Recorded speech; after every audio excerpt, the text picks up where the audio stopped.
Okay, so here we go. I'm Judy Hatfield, founding principal of Equity Commercial Realty and vice chair of membership for the Greater Oklahoma City Chamber. Our chamber organizes forums like this for members who want to learn more about current issues in our region. Oklahoma voters will decide 7 state questions in next week's general election, and at today's forum, we'll discuss the impact that those questions will have on the business and economic development in the Oklahoma City region.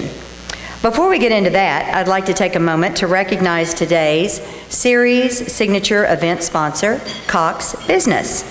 So I'd like to welcome Ashley Perkins. Ashley, there you are. She's the Oklahoma City Sales Director for Cox Business, and she's going to say a few words about Cox. Come on up.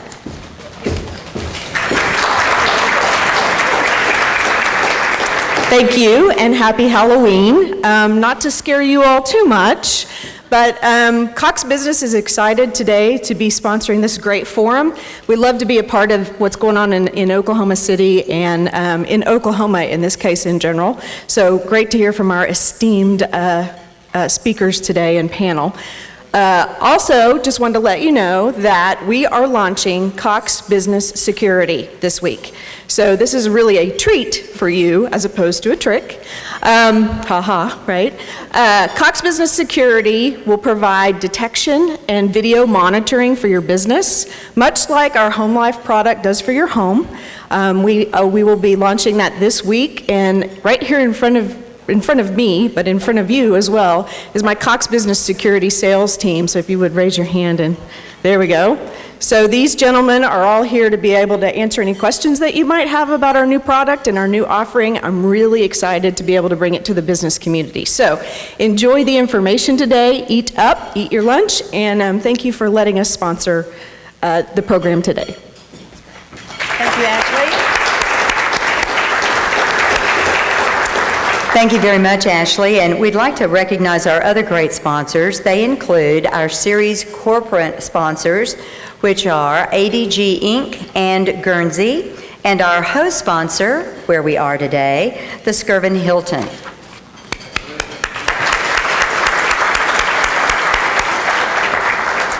Okay, are you guys ready? Before we enjoy our lunch and hear from our fabulous panel of speakers, I want to give an overview of the state questions that will appear on the ballot on Tuesday, November 8th.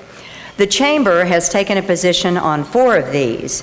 First up is State Question 792, which will allow for the sale of strong cold beer in grocery and convenience stores beginning in 2018. The Chamber supports the passage of State Question 792. We believe that implementing these laws, which would be the first major update to the state's liquor laws in decades, is common sense. It enables consumer choice and allows Oklahoma to better compete with the 45 other states that already allow wine and single-strength beer to be sold cold in grocery and convenience stores. The Chamber also supports a yes vote on State Questions 780 and 781. These questions focus on a topic of incredible importance to Oklahoma County: criminal justice reform. As you know, the Chamber formed a coalition late last year to holistically address issues with the Oklahoma County's criminal justice system. While there were many things our coalition can do on the county level to create a safer place for all residents, some statewide reforms are also needed. These state questions are an important step for statewide reform. State Question 780 would reclassify some property crimes and drug possession as misdemeanors, while State Question 781 would use the money saved from Question 780 to fund rehabilitation and other diversion programs. The effort is being led by former House Speaker Kris Steele and the Oklahomans for Criminal Justice Reform Group, of which the Chamber is a member. More than 110,000 Oklahoma voters signed petitions calling for a vote on these 2 state questions. The Chamber also took a position on State Question 779, the permanent sales tax increase that would fund teacher raises, higher education budgets, and career tech institutions, among other things. The Chamber opposes State Question 779, but please hear me on this. The Chamber fully believes that our state needs an increase in teacher salary. I'm going to say that one more time to make sure you understood that. The Chamber fully believes that our state needs an increase in teacher salaries. We just think that our state and our education system deserves a better plan than the one that was laid out by this State Question. The Chamber believes this permanent statewide sales tax increase is a short-sighted solution that will turn Oklahoma City into one of the most heavily taxed cities in the nation. It would lessen our ability to fund MAPS initiatives, and it would also limit our ability to address the Oklahoma County Jail facility. This state's education problems require our elected officials to enact a long-term plan that ensures our students obtain the type of education they need to succeed and that our teachers are paid a fair wage. Thank you. While the Chamber is calling for a no vote on State Question 779, we are also fully committed to pushing for better educational funding during the 2017 legislative session, and we'll need everybody's help to accomplish that. Today's event will also touch on the 3 state questions on which the Chamber has not adopted a position. Those are State Question 776, the constitutional amendment on the death penalty, State Question 777, which has gotten a lot of press, the constitutional limits on the regulation of agriculture, and State Question 790, the use of public resources for religious purposes. Before we begin our discussion, please enjoy your lunch, and we will introduce our speakers shortly. We'll start back at about noon. Thank you.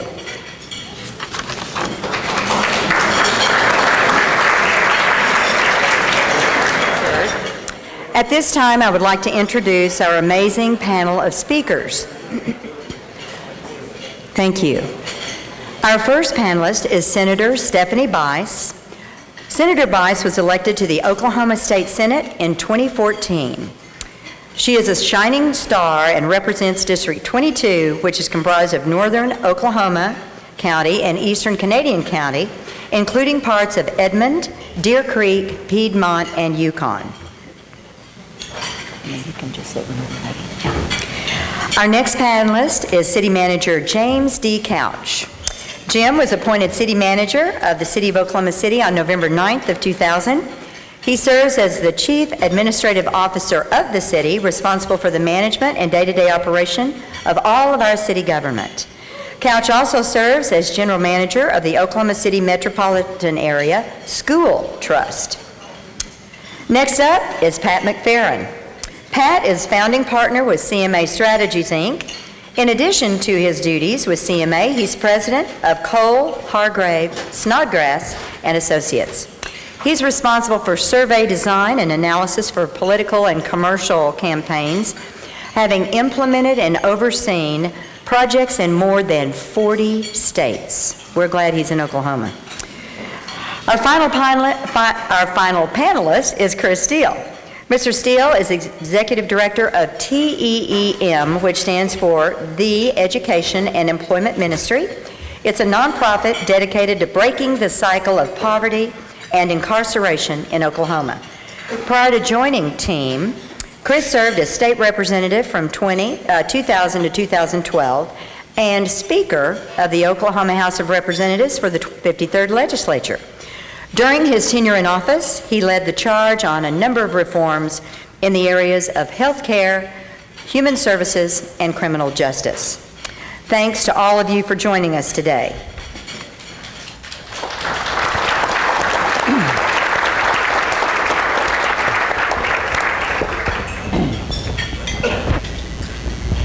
Make sure everybody's all mic'd up and everything's working. Okay. So our format today is going to be that we're going to ask some questions of our panelists, And then we're going to have an opportunity to ask you all to ask questions that you might have an interest in that perhaps we didn't answer in the first questions that we did. We're going to go all the way till about 10 till 1 to make sure that we get you out of here on time. We know how busy your schedules are. So hopefully we'll be able to really bring some insight into these state questions.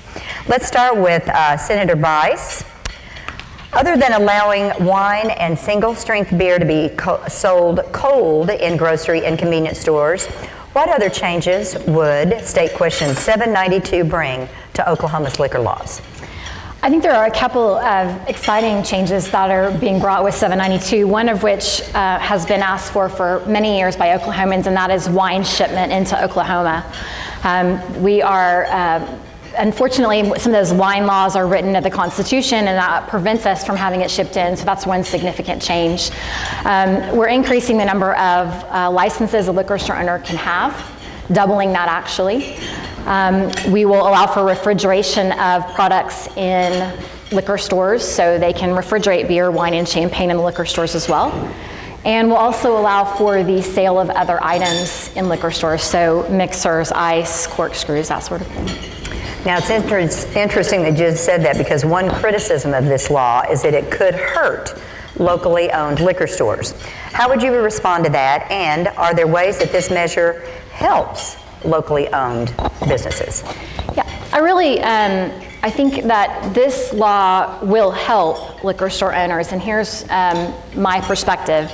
We're trying to give a lot of opportunities to liquor stores because this is change, and change is difficult, but they're going to be able to be open 18 more hours a week. As I mentioned, sell other items.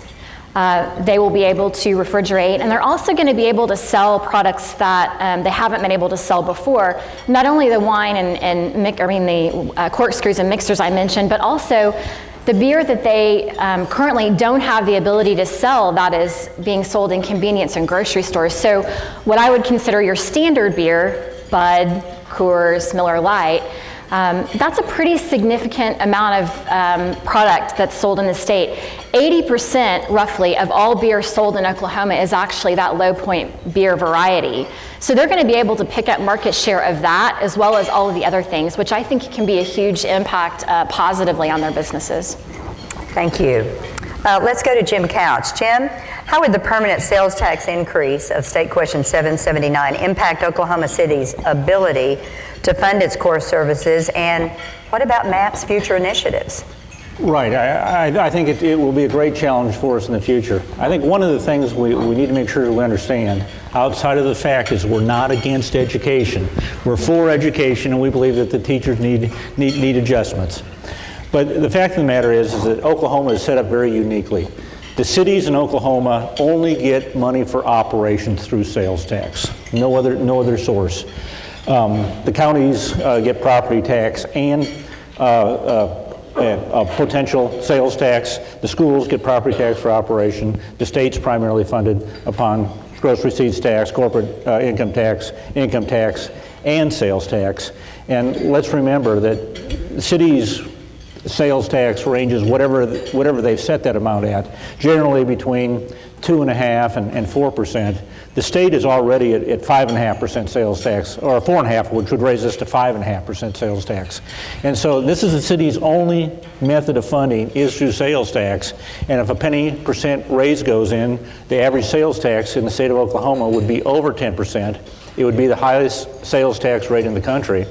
And it would really limit the city the opportunity to do other things, whether that's to re-up a MAPS initiative in a couple of years, or whether it would be to come up with an initiative to work on criminal justice with the county and the county task force that Clay Bennett's heading up, or mass transits out there, some type of additional regional transit system are typically funded by sales tax, and it would really hurt our ability to do some of those initiatives. There's a finite level as to what sales tax can be, and that's set by the voters. But if this tax passes, we would certainly be approaching that. Well, and as a follow-up to that, what trends are we already seeing right now with sales tax collections in Oklahoma City? Yeah, the sales tax is down. There's no doubt about that. We're down several percent below last year so far this fiscal year. It's really related to two things. One, the economy's sluggish. And secondly, I think we're really hurt by internet sales. A lot of people are obviously the internet sales are increasing. People generally don't pay sales tax on internet sales. Now it depends. If they have nexus to the state and there's a connection there, they are charged sales tax. And even if they don't pay it, they're supposed to pay it. But it generally doesn't happen. But the fact of the matter is there's a lot of leakage through internet sales tax. Let's move over to Kris. Why do you think it's important to update the sentencing laws in Oklahoma?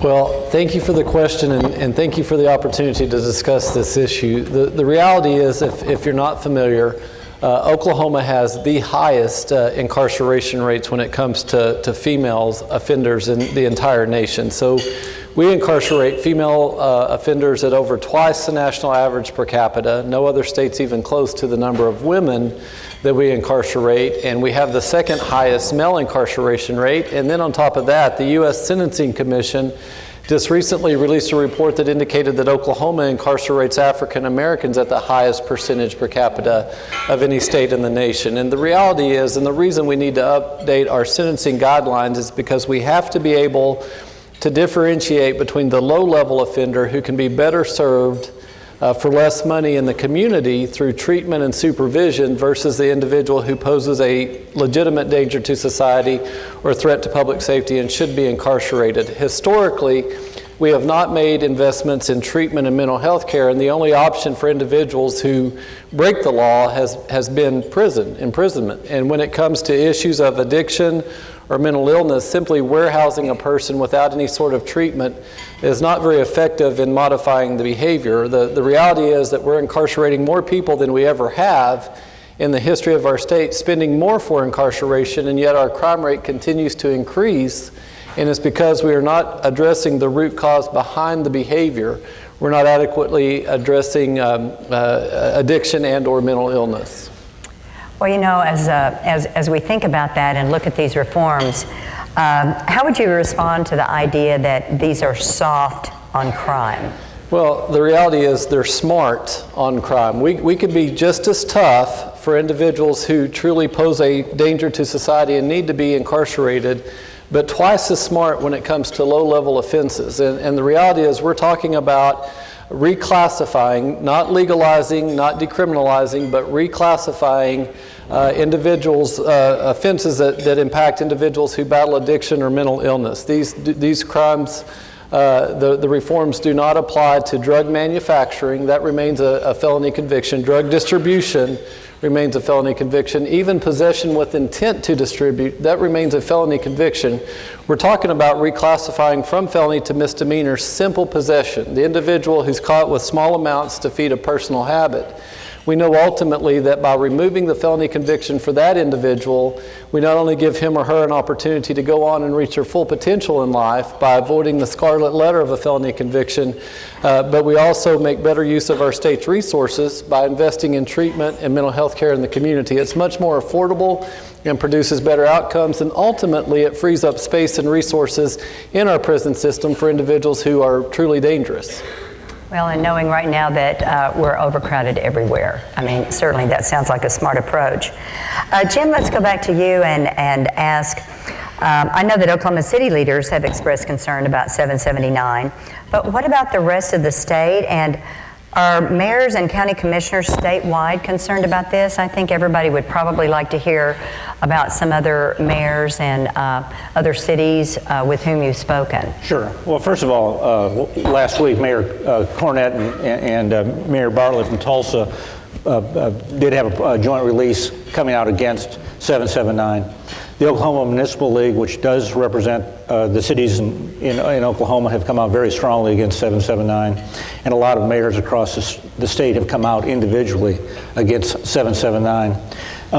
There's a lot of reasons, but I think it really mostly boils down to the fact that, again, sales tax is the only funding source that cities have for operation, and more challenges on that are not going to help any cities across the state prosper. It's about police, it's about fire, it's about parks, it's about maintaining streets, and again, it's the only option cities have for that funding source. Well, we've really set the bar high on that with what we're trying to accomplish in Oklahoma City. And if 779 passed, how high would Oklahoma City's sales tax total rate be? And how would that compare to other cities? Our tax rate right now is 8.375. And let's break that down. 4.5 of that goes to the state. 2 of that goes to our general fund. 0.75% goes to public safety, police and fire. 1 cent goes to MAPS, and there's 1/8 of a cent that goes to the zoo. And we have a very fine zoo, by the way. So if this were to pass, it'd be another penny to the state, which would make our rate 9.375, but Oklahoma City is lower than a number of other cities across the state. There'd be a lot of cities across the state that would cross that 10% threshold. And that you see that impacting, of course, Oklahoma City if they can go 15 minutes and go to a lower rate for certain types of products? It really is. I think there's competition out there, but I really do believe that the greater challenge is whether or not we would be able to pass a MAPS tax in the future, and whether or not we'd be able to address some of the other initiatives out there, whether that be a regional transit solution or whether that be the county justice issues. Thank you. Kris, have reforms like the ones that are contemplated in 780 and 781, have they been implemented in other states? And if so, can you give us a little bit of idea about perhaps the impact that you've seen there on crime rates and on overall criminal justice costs? Absolutely. Thank you for the questions. The answer is yes. These reforms have been enacted in a myriad of other states that are just as conservative as Oklahoma. The state of Texas, for example, implemented a variation of these reforms in 2007. South Carolina, Georgia, North Carolina have all already, Utah, Alaska have already enacted a variation of these reforms. I'll just give you the state of Texas statistics very quickly. In 2007, and let me go back and be clear, as we talk this afternoon, our state prison population is at 112% capacity. We are under a federal lawsuit for prison overcrowding in Oklahoma. In 2007, Texas prison population had reached the point where they were at 99% capacity. And a group of legislators and a fellow by the name of Rick Perry said, wait a minute, we don't want to spend all of our money on incarceration, especially if it's not resulting in a reduction in crime or an increase in public safety. And so they began to enact some of the reforms that we've enacted. They realized that just because a person battles addiction and or mental illness doesn't mean they're a bad person. It means that they need help, and that help is much more affordable. Just to give you an idea, in Oklahoma it costs $19,000 a year to incarcerate an individual, as opposed to about $6,000 a year to provide treatment and supervision. And so Texas enacted these very similar sentencing reforms and made that distinction between the low-level offender who could be better served through treatment and mental health care in the community versus the individual who may be dangerous and need to be incarcerated. And they followed through with their investments in mental health and substance abuse treatment options at the local level. And in a 9-year period, they enacted their laws in 2007, and I'll fast forward to 2016. In 9 years, the state of Texas has realized over $3 billion worth of savings, billion with a B. They've actually closed 3 state prisons and 14 juvenile detention centers in the last 9 years because they didn't have enough people to put in it. And on top of everything else, their crime rate is at a 30-year low. So we know that these reforms are a win for individuals and families who battle addiction and or mental illness, but they're also a win for the taxpayers of our state by making better use, more effective use of our state's resources. They've been proven to be effective in reducing crime and improving the quality of life in just about every state that has already enacted them. Wow, that's some pretty significant numbers. Senator Bice, let's talk a little bit about the potential economic impact of changes with State Question 792, particularly on something that many of us enjoy, our emerging wine and craft beer industries. Sure. So a little perspective. First of all, this legislation really isn't about alcohol at all. It is about economic development. In 2015, the Beer Alliance said that there was $55 billion in revenue generated in regional craft beers across the U.S. and 450,000 jobs. And in Oklahoma, because of the way that our laws are written, we're missing out on a lot of those opportunities. I'll give you an example as to why. There are several brewers here that, in order for them to get their product into a grocery or convenience store, they would have to manufacture 2 different types of beer. And most of them, being small startup breweries, can't afford to do that. It's very expensive and labor intensive. So by passing this legislation, we're going to allow for the craft brew industry to be able to create their most popular products and sell them in our grocery and convenience stores, which helps them grow. It gets their product in front of more consumers. Excuse me. The same goes for our Oklahoma wineries. They're very limited in their capabilities to get their product in front of consumers. So by allowing them the opportunity to sell in your local grocery store or convenience store, as well as the liquor stores, they're going to have the opportunity to really grow their product base. That sounds pretty exciting. Okay, Pat, I bet you wondered if we were going to get to you. So, not that we've saved the best for last, but it's always interesting to hear what Pat has to say. So let's just start out by asking you to handicap these 7 races for us. And as you examine the polling, which questions are most likely to pass or fail? Okay. Well, first let me say thank you for letting me be on the panel here today and discuss this. As you mentioned, I do work across the country, and I'll tell you, the Oklahoma City Chamber really sets itself apart by taking positions on what could be controversial state questions, but they do it in an appropriate manner. I'll point out 779 here, where they've come out, a very difficult place, where they could be perceived in a wrong light, but they've come out on the no side. Quite frankly, when they did that, it was an unpopular position. I think that's changing. But at the same time, you can't ever question this chamber's commitment to education. When you see what they did for Maps for Kids, Yes for Kids, they're supporting the Yes on the Yellow Ballot initiative here in Central Oklahoma. And so it's always a pleasure to be involved here and work with this organization. I'll just try to start at the top and correct me if I forget one of them here. There's one question I think is the one that has the least conversation going on about it right now, and that's the death penalty, State Question 776. That question looks to be probably going to pass, although I saw the Oklahoman come out against it yesterday, and that's the first the first opposition I've really seen to this state question, aside from a few people that oppose the death penalty. This would not really change, pass or fail, it's not going to change what happens to the death penalty in Oklahoma. This would just give Oklahoma more options as they become available to possibly do more humane executions than they're doing now, and as they have trouble getting the drug cocktails that they have to do. State Question 777 is the one that has seen that's the right to farm issue. That has seen the most activity of any of the state questions when you look at both the yes and the no side together and the resources spent there. That started out being very popular in the state. Saw it in the, some surveys had it in the low 70s support. We've known for quite some time as we've looked at our polling that among the group that was most aware of it a month ago, that would say, yes, we're going to vote on it, was about 25% of the voters then, that it was failing, 41 to 46. That trend seems to have continued as people become more aware of it and they get the more details about that state question. We've seen opposition grow there. I would tell you, I think the jury's still out on if that passes or fails at this time. You've seen, Senators Coburn and Inhofe, 2 very popular figures, come out in support of it. But I do think that one's going to be very, very close. If I had to put a marker down, I would say it probably fails at this stage. But again, 8 days doesn't seem like a long time to a lot of people.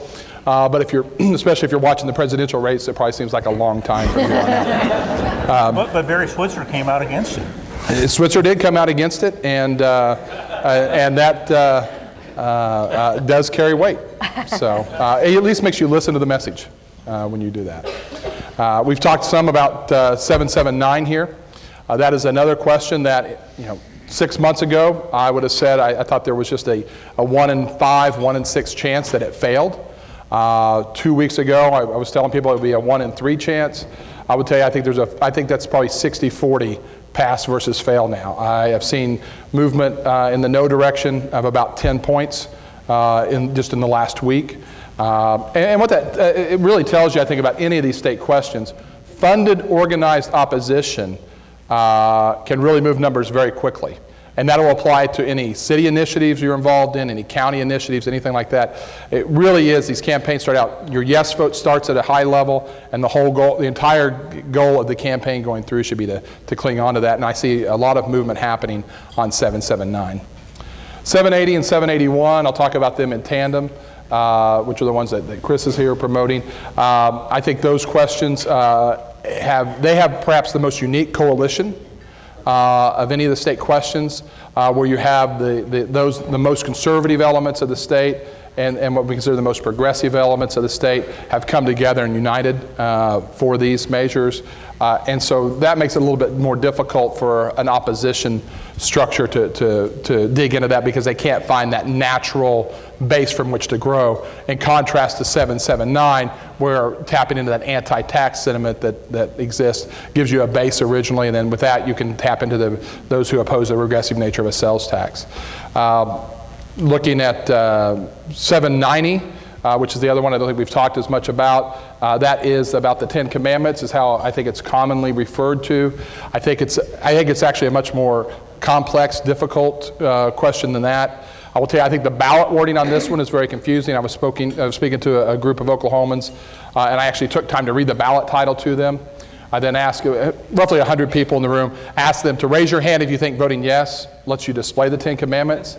3 people raised their hands. I asked if voting no lets you display the 10 Commandments. 7 raised their hands. Everybody else was silent on it. Just so you know, voting yes will allow the 10 Commandments to be displayed. It will also allow Oklahoma to more easily continue with any faith-based partnerships, be it prison ministries, be it foster care programs, be it allowing the Boy Scouts to use school buildings, those sort of things. But that's one that I think there's the least amount of education out there on that issue. And then 792 is one that is obviously the alcohol modernization we've talked about. There is organized opposition, but it has not been funded. That is a state question that started at about 63% support, and it's still that way today.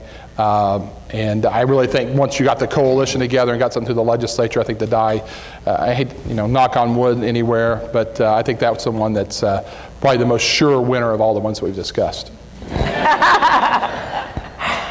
Okay, so we're not going to ask you to handicap the presidential race, but that would be fun. So how do you think the presidential race, though, may impact turnout? And do you think that is going to have a result on some of these state questions as a result of that? Yeah, the presidential race will increase, it always increases turnout. The way I like to phrase it is 1/3 of the people that turn out to vote next Tuesday didn't care enough to vote in the last governor's race. That's how many more people will be out to vote. And it dramatically changes the age of the people turning out to vote. In the last gubernatorial election, I think it was 39% of the people who turned out to vote were over the age of 65.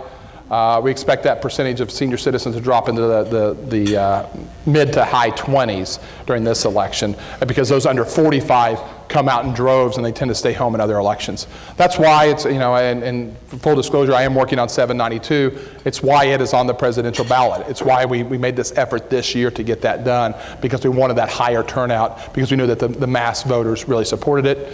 I think it's also a real plus, probably. We'll see if it's enough to carry it for 779, the sales tax issue, because education is something that draws that younger crowd that's drawn out by the presidential race, tends to be supportive of. And I think those are the two that it probably affects the most. Okay, well, we're ahead of schedule because we've got such wonderful candidates that can articulate these answers very quickly and succinctly. So now, audience, it's your turn. So I think we've got a couple of mics out. We've got one here, and I think there's another one somewhere over here on this end.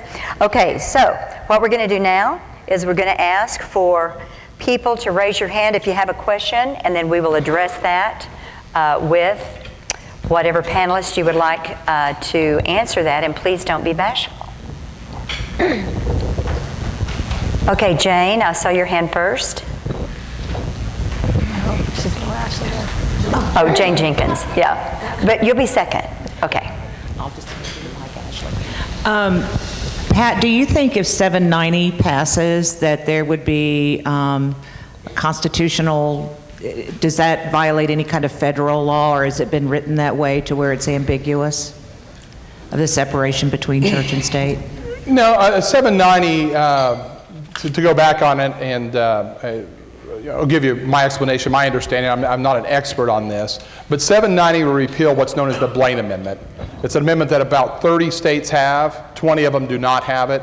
It was originally, if you look back historically, and I realize that maybe it's adapted over time, but it was historically an anti-Catholic bill that was mandated for any states, something similar to it being mandated for any states joining the nation after whenever Senator Blaine got that done in the federal Constitution. So a lot of states operate without this, and they have not seen some of the concerns I think that some people argue about. To me, you've got two different sets of concerns if it passes or if it fails. If it passes, there'll be some that'll claim that you're going to have the spaghetti monster or some other group decide they want to put monuments places. I will tell you, I think those can be excluded because they don't have a historical significance in Oklahoma. But if it fails, I think you will start seeing lawsuits to, again, keep Boy Scouts or anybody that has any religious affiliation from using school grounds. There could even be some lawsuits, I don't know how successful they'd be, to keep Medicaid funding from going to places like Mercy's or St. Anthony's or St. John's or St. Francis in Tulsa because they're religiously based. The reality is anybody can sue anybody anytime. But to me, the greater concern is if it fails, I think it will embolden some people to try to use it to stop some other things that the state does. Thank you, because like you said, it has been the least discussed and the least analyzed with the least information, so that was very helpful. Thank you so much. And I think we'll move over to Ashley. Yeah. Thank you all for being here. Kris, can you talk a little bit about the alternatives to incarceration, including maybe drug court, and if that would get accelerated in usage across the different areas? Sure. So the reality is we do have some diversion alternative programs in place in our state. If 780 and 781 pass, those programs can be expanded, they can be enhanced. I will tell you that I am a huge proponent of drug courts. I think that model not only anecdotally has it proven to be effective, but the research would support that as well. If there is a concern about drug court, the current structure is that it's very costly to the participant. So the participant has to pay for their treatment, they have to pay for their testing, they have to pay for their supervision. It's a great program if you can afford it, but sometimes it's not always affordable for the participants who need it. So by having this infusion of additional funding for treatment for mental health care, it could enhance and expand and perhaps offer the treatment on some sort of sliding scale that would allow a person to be able to afford it. That's one thing. The other thing I should note is that since 2008, the state of Oklahoma has had in existence misdemeanor drug courts. The legislature created misdemeanor drug courts in 2008 in statute, and yet not a single misdemeanor drug court is operational in our state because they've never been funded. And so if State Question 780 and 781 passed immediately, we would have funding then to establish misdemeanor drug courts, which operate exactly the same way as felony drug courts, but participants don't have the scarlet letter of a felony conviction as they go through the program.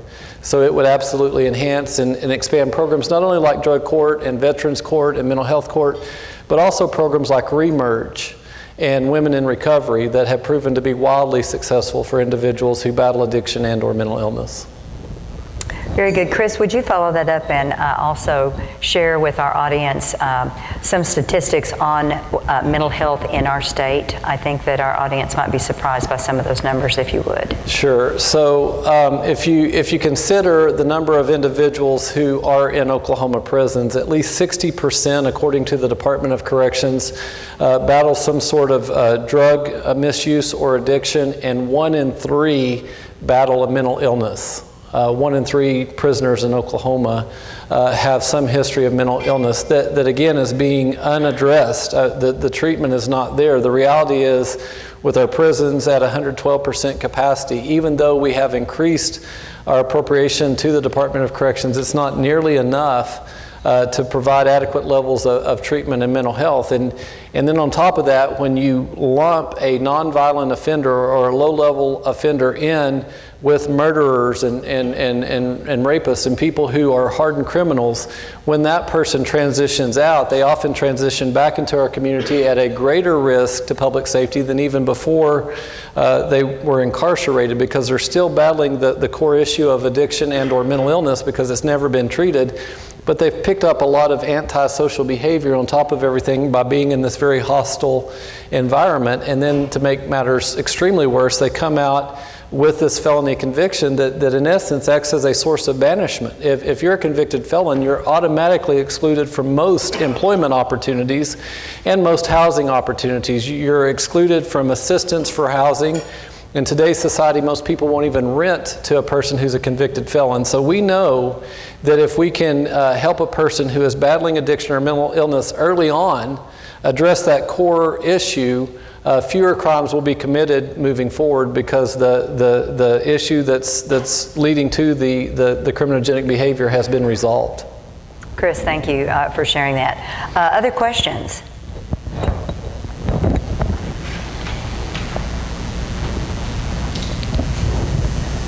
Regarding question 790, I believe, currently there are 11,000 children in out-of-home care for foster care, and the state has moved to allowing contractor agencies to help in the process of placing those children.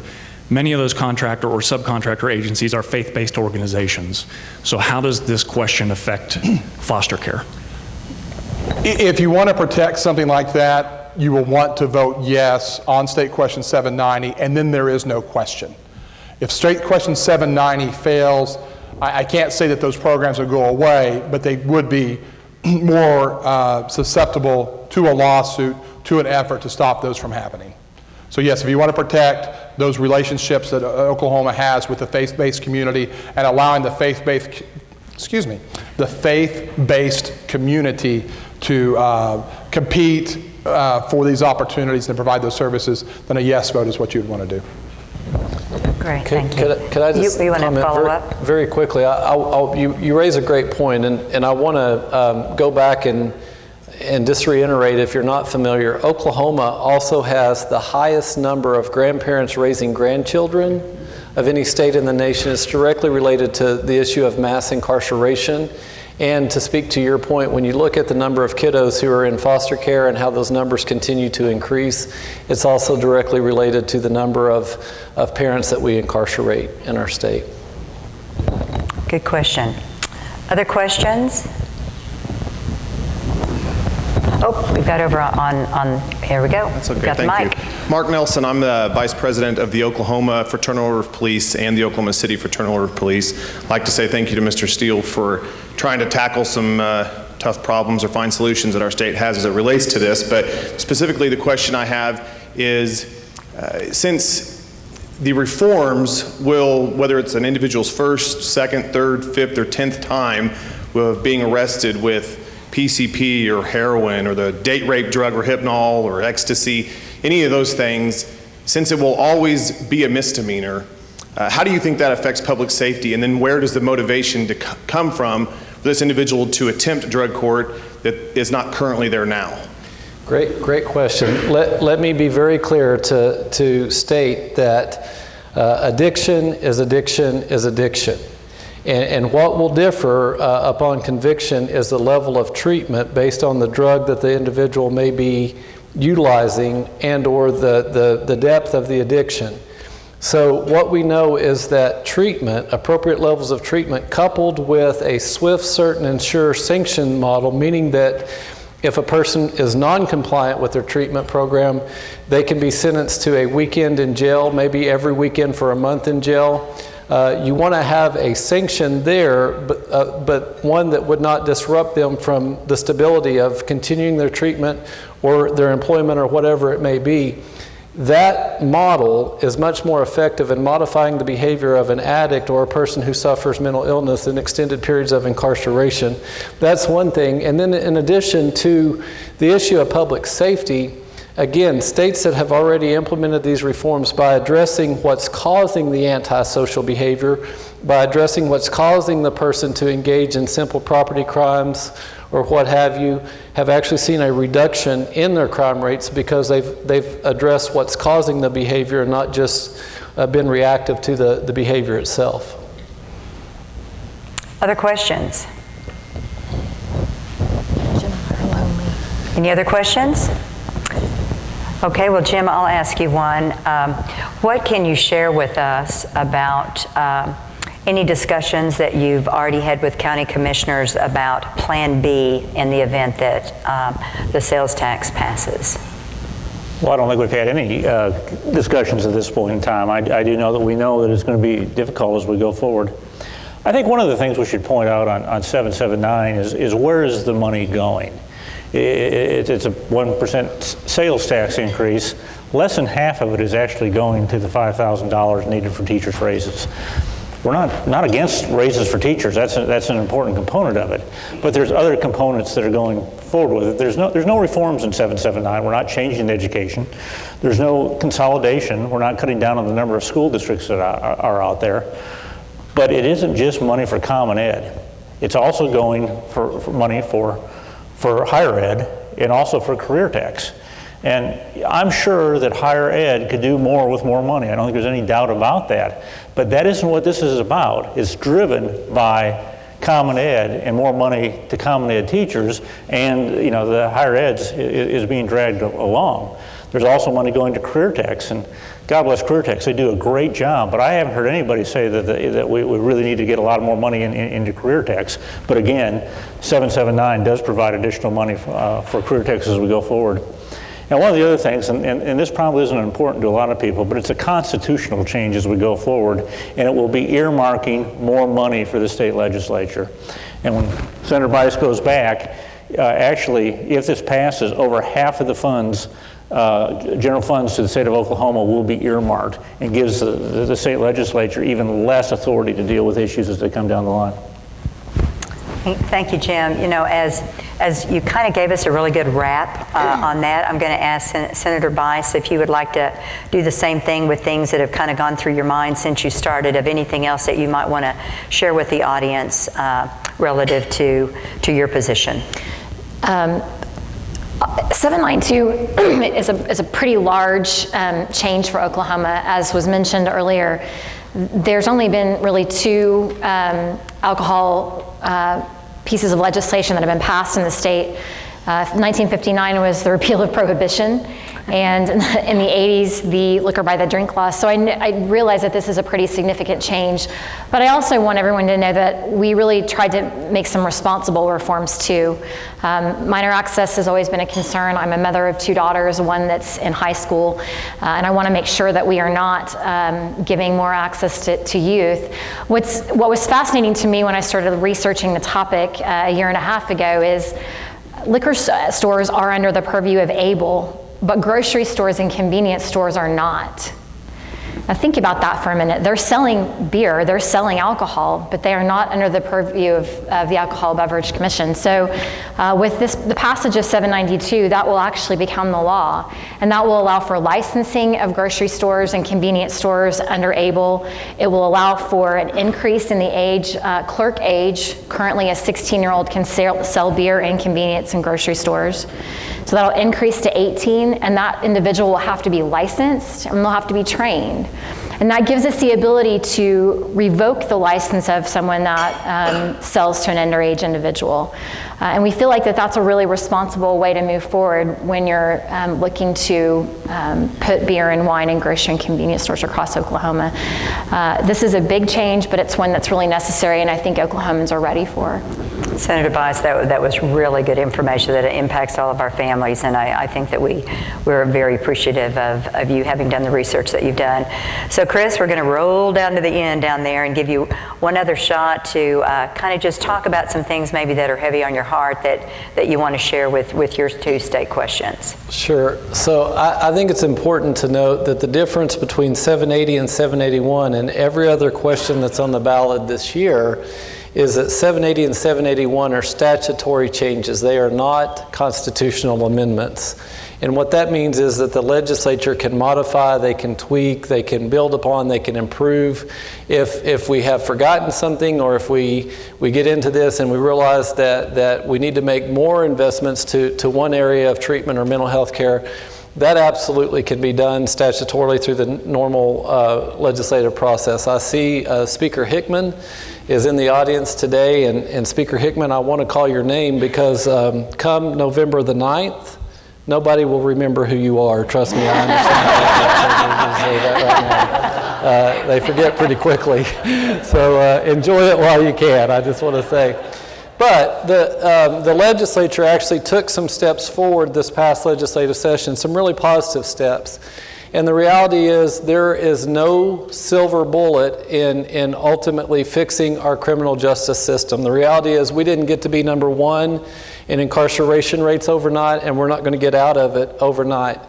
The reforms in 780 and 781 complement and they parallel the reforms that the legislature enacted this past session. Governor Fallon has a Justice Reform Task Force that is even looking at next steps beyond 780 and 781 for the next legislative session. And I do think that that's the right approach, because ultimately when it comes to issues of public safety and ensuring that we're getting the sort of return on investment that we hope to get in reducing crime and increasing public safety, it's a discussion that needs to be ongoing. And I really do feel like State Question 780 and 781 provide the foundation for that conversation to continue to occur in the state of Oklahoma. Thank you very much. Let's applaud all of these phenomenal panelists.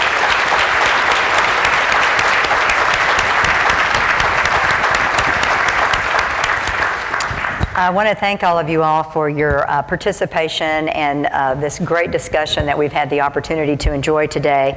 After all that we've learned today, I think that it's evident how critical it is that we all get out to vote on November 8th. During your scheduled early voting times for those of you who may have already done so.